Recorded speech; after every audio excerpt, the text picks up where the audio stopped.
Corporation private limited, Astin plywood private limited, Abhinandan stock broking private limited, Crescent power limited, Dempo India private limited, Sahin papers and publishers limited సంస్థలు విరాళాలు ఇచ్చాయి.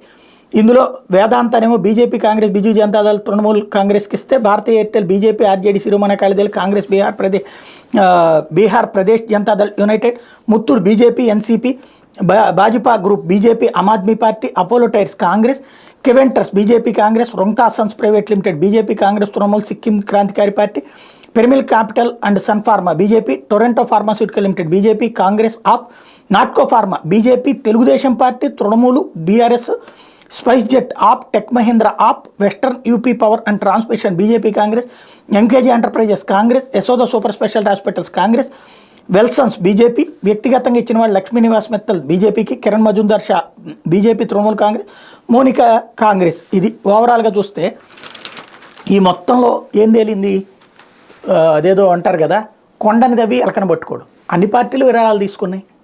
ఇందులో ఏముంది, వాళ్ళు అధికారికంగా ఇచ్చారు విరాళాలు.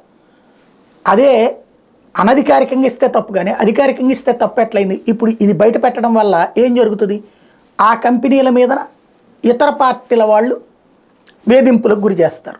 వాళ్ళకి ఇచ్చారు మాకు ఇవ్వలేదు అన్నటువంటి వాళ్ళ మీద ఏదో కంప్లైంట్లు పెట్టి వేధిస్తూ ఉంటారు. అందుకోసమనినే అసలు తీసుకొచ్చినటువంటి చట్టం.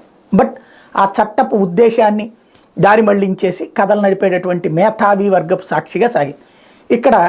ఇక్కడ కూడా పత్రికలో వార్తల పరంగా కూడా హైలైట్ చేసేటప్పుడు ఎవరికి ఏంటి అన్నటువంటి దాన్ని దాచేస్తూ ఉంటారని దానికి సాక్షి. ఇప్పుడు నార్కో ఫార్మా తర్వాత మెగా ఇద్దరు కూడా తెలుగుదేశానికి ఇచ్చారు. అది వీళ్ళు టచ్ చేయలేదు.